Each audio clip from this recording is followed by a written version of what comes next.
ಸಿಂಹ ರಾಶಿಯವರೇ, ನೀವು ಎಷ್ಟು ಬಾರಿ ಬಿದ್ದರೂ ಮತ್ತೆ ಎದ್ದು ನಿಲ್ಲುವ ಶಕ್ತಿ ನಿಮ್ಮಲ್ಲಿದೆ. ಈ ಯುಗಾದಿ ನಿಮ್ಮ ಸಿಂಹದ ಗರ್ಜನೆ ಕೇಳಿಸೋ ಸಮಯವೇ ಅಥವಾ ನಿಮಗೆ ಬಂದಿರುವ ಮೌನ ಪರೀಕ್ಷೆಯ ಆರಂಭವೇ? ಹೌದು, ಸಿಂಹ ರಾಶಿಯವರೇ, ಯುಗಾದಿ 2026 ಸಿಂಹ ರಾಶಿಯವರಿಗೆ ಸಾಮಾನ್ಯ ವರ್ಷವಲ್ಲ. ಇದು ನಿಮ್ಮ ವ್ಯಕ್ತಿತ್ವಕ್ಕೆ ಹೊಸ ಪ್ರಭೆ, ಹೊಸ ಶಕ್ತಿ, ಹೊಸ ಅಧಿಕಾರ ತರುವ ವರ್ಷ. ಈ ವಿಡಿಯೋದಲ್ಲಿ ನೀವು ತಿಳಿಯುವುದು ಉದ್ಯೋಗ ಮತ್ತು ಪ್ರಮೋಷನ್ ಯೋಗ, ಹಣದ ಹರಿವು ಮತ್ತು ಹೂಡಿಕೆ ಸಮಯ, ಪ್ರೇಮ, ವಿವಾಹ ಮತ್ತು ಕುಟುಂಬ ಬದಲಾವಣೆ, ಆರೋಗ್ಯದಲ್ಲಿ ಜಾಗ್ರತೆ ಬೇಕಾದ ತಿಂಗಳು, ಶತ್ರುಗಳ ಗುಪ್ತಚಲನೆ, ತಿಂಗಳುಗಳ ವಿಶ್ಲೇಷಣೆ, ಹಾಗೆ ಕೊನೆಯಲ್ಲಿ ಪರಿಹಾರಗಳು. ನೀವು ಸಿಂಹ ರಾಶಿಯವರೇ ಹುಟ್ಟಿದ್ದು ಗೆಲ್ಲಲು, ಆದರೆ 2026ರಲ್ಲಿ ಯಾವ ಕ್ಷೇತ್ರದಲ್ಲಿ ನಿಮ್ಮ ಗೆಲುವು ಸಿಗುತ್ತದೆ, ಯಾವ ಕ್ಷೇತ್ರದಲ್ಲಿ ಹೆಚ್ಚು ಪರೀಕ್ಷೆ ಇದೆ? ಹಾಗಾಗಿ ಕೊನೆಯವರೆಗೂ ಈ ವಿಡಿಯೋವನ್ನು ನೋಡಿ, ನಿಮ್ಮ ಜೀವನದ ದಾರಿ ನಿಮಗೆ ಸ್ಪಷ್ಟವಾಗುತ್ತದೆ. ಹೌದು, ಯುಗಾದಿ ಅಂದರೆ ಹೊಸ ಅಧ್ಯಾಯ. ಸಿಂಹ ರಾಶಿ ಅಂದರೆ ನಾಯಕತ್ವ, ಆತ್ಮವಿಶ್ವಾಸ, ರಾಜಸ್. 2026ರಲ್ಲಿ ನಿಮಗೆ ಮುಖ್ಯ ಪಾಠ ಇದೆ. ಅಹಂಕಾರಕ್ಕಿಂತ ಆತ್ಮಜ್ಞಾನ, ಅಧಿಕಾರಕ್ಕಿಂತ ಸಹನೆ ಮುಖ್ಯ, ವೇಗಕ್ಕಿಂತ ಯೋಜನೆ ಮುಖ್ಯ. ಹಾಗಾಗಿ ಈ ವರ್ಷ ನಿಮ್ಮ ನಾಯಕತ್ವ ಪರೀಕ್ಷೆಗೆ ಒಳಗಾಗುತ್ತದೆ. ಆದರೆ ನೀವು ಪಾಸ್ ಆದರೆ ದೊಡ್ಡ ಗೆಲುವು ಖಚಿತ.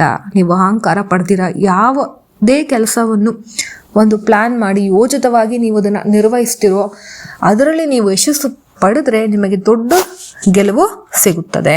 ಹಾಗಾಗಿ ನೀವು ತುಂಬ ಯೋಚನೆ ಮಾಡ್ದಿರ, ವೇಗವಾಗಿ ಅಲ್ದಿರ, ನಿಧಾನಕ್ಕೆ ಆದ್ರೂ ಪ್ಲ್ಯಾನ್ ಮಾಡಿ ಯಾವುದೇ ಕೆಲಸವನ್ನು ನೀವು ಮಾಡಬೇಕು.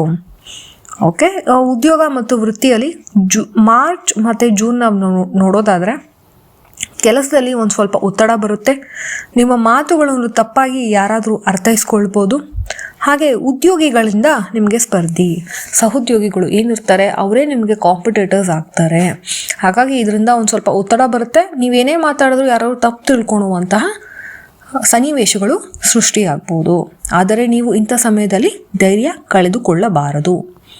ಇನ್ನು ಜುಲೈ ಮತ್ತು ಸೆಪ್ಟೆಂಬರ್ನಲ್ಲಿ ನೀವೇನು ಕಷ್ಟಪಡ್ತೀರೋ ನಿಮಗೆ ಅದ್ರ ನೆಕ್ಸ್ಟ್ 2-3 ತಿಂಗಳು ನಿಮಗೆ ಪ್ರಮೋಷನ್ ಸಿಗಬಹುದು.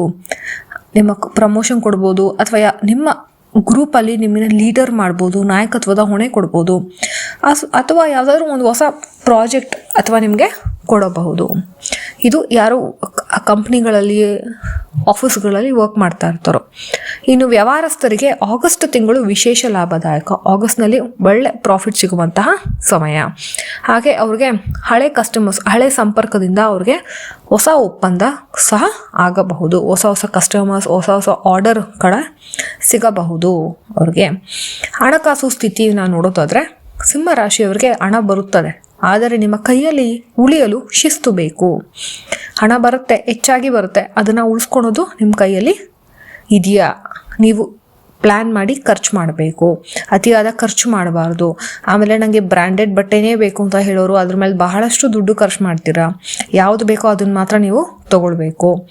ಆಮೇಲೆ ನೀವು ಪ್ರದರ್ಶನಕ್ಕೆ ಖರ್ಚು ಮಾಡಬಾರ್ದು. ಯಾರೋ ಒಬ್ಬರು ತಗೋತಾರೆ, ನಾನು ಇಂಥದ್ದು ಹಾಕ್ಕೊಂಡಿದ್ದೀನಿ ನೋಡು ಅಂತ ತೋರಿಸ್ಕೊಳೋಕ್ಕೆ, ಆ ಥರ ಎಲ್ಲ ಖರ್ಚು ಮಾಡಿದ್ರೆ ನಿಮ್ಮ ಕೈಯಲ್ಲಿ ದುಡ್ಡು ಉಳಿಯೋದಿಲ್ಲ. ಹಾಗಾಗಿ ಈ ವರ್ಷ ನೀವು ಹೂಡಿಕೆ ಮಾಡಿ, ಇನ್ವೆಸ್ಟ್ಮೆಂಟ್ ಮಾಡಿ. ಯಾವುದಾದ್ರೂ ಒಳ್ಳೆ ಇನ್ವೆಸ್ಟ್ಮೆಂಟ್, ಲ್ಯಾಂಡ್ ಆಗಿರಲಿ, ಪರ್ಚೇಸ್ ಗೋಲ್ಡ್ ಆಗಿರಲಿ, ಅಥವಾ ಇನ್ಯಾವುದೋ ಮ್ಯೂಚುವಲ್ ಫಂಡಲ್ಲಿ ಹಾಕೋದು, ಸೈಟ್ ತೊಗೊಳೋವಂಥದ್ದು, ಸ್ಟಾಕಲ್ಲಿ ಹಾಕೋದು, ಶೇರಲ್ಲಿ ಹಾಕೋದಾದರೆ ನಿಮಗೆ ದುಡ್ಡು ಚೆನ್ನಾಗಿ ಬರುತ್ತೆ. ಎಸ್ಪೆಷಲಿ ಅಕ್ಟೋಬರ್ ನಂತರ ನಿಮಗೆ ಒಳ್ಳೆ ಫಲ ಸಿಗುತ್ತೆ. ಭೂಮಿ ಮತ್ತು ವಾಹನ ಖರೀದಿ ಯೋಗ ಇದೆ. ಭೂಮಿ ಮತ್ತು ವಾಹನ ಖರೀದಿ ಖಂಡಿತ ಯೋಗ ಇದೆ. ಪ್ರೇಮ ಮತ್ತು ದಾಂಪತ್ಯದಲ್ಲಿ ಒಂಟಿ ಇರುವವರಿಗೆ ನೋಡೋದಾದರೆ ಏಪ್ರಿಲ್ ಅಥವಾ ಆಗಸ್ಟ್ನಲ್ಲಿ ಹೊಸ ಪರಿಚಯ ಸಿಗುತ್ತೆ. ಹಾಗಾಗಿ ಹೊಸ ಪರಿಚಯ ಸಿಗೋದ್ರಿಂದ ಒಳ್ಳೆ ಪರಿಚಯ ಆದರೆ ಅದು ಪ್ರೀತಿಗೆ ತಿರುಗಿ ನಂತರ ನಿಮಗೆ ಮದುವೆ ಆಗುವಂಥ ಚಾನ್ಸಸ್ ಇದೆ. ವಿವಾಹಿತರಿಗೆ ಒಂದು ಸಣ್ಣ ಅಹಂಕಾರದ ಸಮಸ್ಯೆ ಇದೆ, ಆದರೆ ಪ್ರೀತಿ ಗಟ್ಟಿಯಾಗಿರೋದ್ರಿಂದ ನಿಮ್ಮ ಸಂಗಾತಿ ಜೊತೆ ನಿಮಗೆ ಎಷ್ಟೇ ಸಮಸ್ಯೆ ಇದ್ದರೂ ಆ ಸಂಬಂಧ ನೀವು ನಿಧಾನವಾಗಿ, ಮೃದುವಾಗಿ ಮಾತಾಡಿದ್ರೆ ಸಂಬಂಧ ನಿಮಗೆ ಸ್ವರ್ಗವಾಗುತ್ತದೆ. ಹಾಗಾಗಿ ನಿಮ್ಮ ಅಹಂಕಾರವನ್ನು ಬಿಟ್ಟು, ನಿಮ್ಮ ಈಗೋವನ್ನು ಬಿಟ್ಟು ಪ್ರೀತಿಯಿಂದ ನಿಮ್ಮ ಸಂಗಾತಿ ಜೊತೆಗೆ ನೀವು ನಡ್ಕೊಳ್ಳಿ. ಓಕೆ, ಕುಟುಂಬ ಮತ್ತು ಸ್ನೇಹದಲ್ಲಿ ನೋಡೋದಾದ್ರೆ ಕುಟುಂಬದಲ್ಲಿ ಒಂದು ಪ್ರಮುಖ ನಿರ್ಧಾರ ಸಾಧ್ಯತೆ ಇದೆ. ಹಾಗೆ ಮನೆ ಬದಲಾವಣೆ ಅಥವಾ ಆಸ್ತಿ ವಿಚಾರವಾಗಿ ನಿಮ್ಮ ಕುಟುಂಬದಲ್ಲಿ ಮಾತುಕತೆ ನಡೆಯುತ್ತೆ. ಈ ಎಲ್ಲ ವಿಷಯಗಳಲ್ಲಿ ನೀವು ಗಮನ ಹರಿಸಬೇಕು. ಹಾಗೆ ನಿಮಗೆ ಹಳೆಯ ಸ್ನೇಹಿತನಿಂದ ಸಹಾಯ ಸಿಗುವಂತಹ ಸಾಧ್ಯತೆ ಹೆಚ್ಚು ಇದೆ. ಆರೋಗ್ಯ ನೋಡಿದ್ರೆ ಹೃದಯ ಸಂಬಂಧ ಕಾಯಿಲೆಗಳು ಶುರುವಾಗುವಂತಹ ಸಾಧ್ಯತೆ ಇದೆ. ಹಾಗಾಗಿ ಜಾಗ್ರತೆಯಿಂದಿರಿ. ನಿದ್ರೆ ಸಮಸ್ಯೆ ಕಾಡ್ಬೋದು. ಆಮೇಲೆ ರಕ್ತದೊತ್ತಡ, BP ಬರಬಹುದು. ಪ್ರತಿದಿನ ನೀವು ವ್ಯಾಯಾಮ ಮಾಡಿ 20 ನಿಮಿಷ ಆದರೂ ನೀವು ನಡಿಬೇಕು. ಆಯಿಲ್ ಫುಡ್ ಇರುವಂತಹ ಪದಾರ್ಥಗಳು ಕಡಿಮೆ ಮಾಡಿ, ಯಾಕಂದರೆ ಡೈರೆಕ್ಟಾಗಿ ಹಾರ್ಟ್ಗೆ ರಿಲೇಟ್ ಆಗಿದೆ. ಹಾಗಾಗಿ ಓಕೆ, ಇನ್ನು ಶತ್ರುಗಳು ಮತ್ತು ನಿಮಗೆ ಏನೇನು ಎಚ್ಚರಿಕೆ ಕೊಡಬೇಕಾಗುತ್ತೆ ಅಂದರೆ, ನಿಮ್ಮ ಬೆಳವಣಿಗೆಗೆ ಕಂಡ ಕೆಲವರಿಗೆ ಅಸಹ್ಯ ತರಬಹುದು ಅಥವಾ ಹೊಟ್ಟೆ ಕಿಚ್ಚು ತರಬಹುದು. ನಿಮಗೆ ಗೊತ್ತಿಲ್ಲದೇ ನಿಮ್ಮ ಹಿಂದೆ ಕತ್ತಿ ಮಸೆಯುವವರು ಇರ್ತಾರೆ, ನಿಮ್ಮ ಬಗ್ಗೆ ಮಾತಾಡುವವರು ಇರ್ತಾರೆ. ನಿಮ್ಮ ಯಶಸ್ಸನ್ನು ನೋಡಿ ಹಿಂದೆ ಮಾತಾಡಿಕೊಂಡು ಅವ್ರಿಗಾಗಬಾರ್ದು ಅಂತ ತಡೆ ಮಾಡೋದಕ್ಕೆ ಅಂತ ಜನಗಳೇ ಇರ್ತಾರೆ. ಹಾಗಾದ್ರಲ್ಲಿ ಕೋಪದಲ್ಲಿ ನಿರ್ಧಾರವನ್ನು ಮಾಡಬೇಡಿ.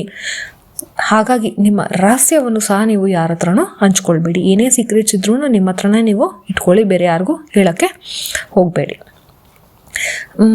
ಆಮೇಲೆ ಮಾರ್ಚ್ ಮತ್ತು ಏಪ್ರಿಲ್ ಟೈಮಲ್ಲಿ ನಿಮಗೆ ಹೊಸ ಆರಂಭ ಸಿಗುತ್ತೆ ಜೀವನದಲ್ಲಿ. ಸ್ವಲ್ಪ ಹುಷಾರಾಗಿರಬೇಕು. ಮೇ ಅಥವಾ ಜೂನಲ್ಲಿ ಒಂದು ಸ್ವಲ್ಪ ಒತ್ತಡ ಬರ್ಬೋದು.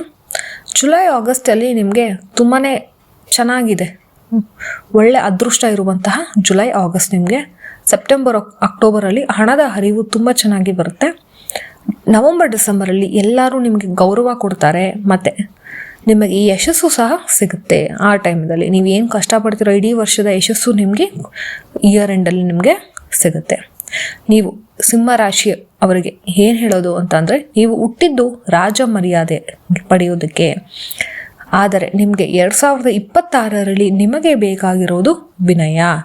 ವಿನಯ ಇದ್ದರೆ ರಾಜಯೋಗ, ಅಹಂಕಾರ ಇದ್ದರೆ ಪರೀಕ್ಷೆ. ನೆನಪಿರಲಿ ಸ್ನೇಹಿತರೆ. ಓಕೆ, ವಿನಯದಿಂದ ಯಾವುದೇ ಕೆಲಸ ಮಾಡೋಕ್ಕೋದ್ರೂ ನಮಗೆ ರಿಕ್ವೆಸ್ಟ್ ಮಾಡಿದ್ರೆ ಆ ಕೆಲಸ ಆಗುವಂತಹ ಸಾಧ್ಯತೆ ಹೆಚ್ಚು. ಇನ್ನಷ್ಟು ನಿಮಗೆ ಕೆಲಸ ಬರುತ್ತೆ, ಇನ್ನಷ್ಟು ದುಡ್ಡು ಬರಬಹುದು ನಿಮಗೆ. ವಿನಯದಿಂದ ಇರಿ, ಅಹಂಕಾರವನ್ನು ತೋರಿಸಬೇಡಿ. ನನಗೆ ಎಲ್ಲ ಬರುತ್ತೆ, ಬೇರೆಯವ್ರಿಗೇನೂ ಗೊತ್ತಿಲ್ಲ ಅನ್ನೋ ಅಹಂಕಾರ ಬೇಡ. ಓಕೆ, ಇನ್ನು ಪರಿಹಾರಗಳು ನಾವು ನೋಡೋದಾದರೆ, ಭಾನುವಾರ ಸೂರ್ಯ ನಮಸ್ಕಾರ ಭಾಳ ಸಿಂಪಲ್. ಸೂರ್ಯ ನಮಸ್ಕಾರವನ್ನು ನೀವು ಮಾಡಿ. ಹಾಗೆ ಕೆಂಪು ಬಣ್ಣವನ್ನು ಉಪಯೋಗಿಸಿ. ಪ್ರತಿದಿನ ಓಂ ಆದಿತ್ಯಾಯ ನಮಃ ಎಂದು 108 ಬಾರಿ ಜಪವನ್ನು ಮಾಡಿ. ಬಡ ವಿದ್ಯಾರ್ಥಿಗಳಿಗೆ ನಿಮ್ಮ ಕೈಲಾದಷ್ಟು ನೀವು ಸಹಾಯ ಮಾಡಿ. ಸಿಂಹರಾಶಿಯವರೇ, ಈ ಯುಗಾದಿ ನಿಮ್ಮ ಜೀವನದಲ್ಲಿ ಸಿಂಹಾಸನ ಮರಳಿ ಕೊಡುವ ವರ್ಷವಾಗಬಹುದು. ಆದರೆ ನೀವು ನಿಮ್ಮ ಒಳಗಿನ ಸಿಂಹವನ್ನು ನಿಯಂತ್ರಿಸಿದರೆ ಮಾತ್ರ.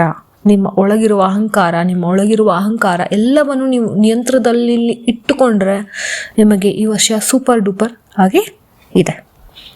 ಓಕೆ, ಇದನ್ನು ಗಮನದಲ್ಲಿ ಇಟ್ಕೊಳ್ಳಿ. ಎಲ್ಲರಿಗೂ ಒಳ್ಳೆಯದಾಗಲಿ. ಯಾರ್ಯಾರು ಸಿಂಹರಾಶಿಯವರಾಗಿದ್ದೀರೋ ದಯವಿಟ್ಟು ಕಮೆಂಟ್ ಬಾಕ್ಸ್ನಲ್ಲಿ ಸಿಂಹರಾಶಿ ಎಂದು ಟೈಪ್ ಮಾಡಿ. ನಿಮಗೆ ಬೇರೆ ರಾಶಿಗೆ ಏನಾದರೂ ಬೇಕಾದರೆ ಅದನ್ನು ಸಹ ನೀವು ಹೇಳಿ. ಈ ವಿಡಿಯೋ ಇಷ್ಟ ಆಗಿದರೆ ಲೈಕ್ ಮಾಡಿ, ಶೇರ್ ಮಾಡಿ, ಸಬ್ಸ್ಕ್ರೈಬ್ ಮಾಡಿ. ಮುಂದಿನ ವಿಡಿಯೋದಲ್ಲಿ ನಾವು ಭೇಟಿಯಾಗೋಣ. ಧನ್ಯವಾದಗಳು.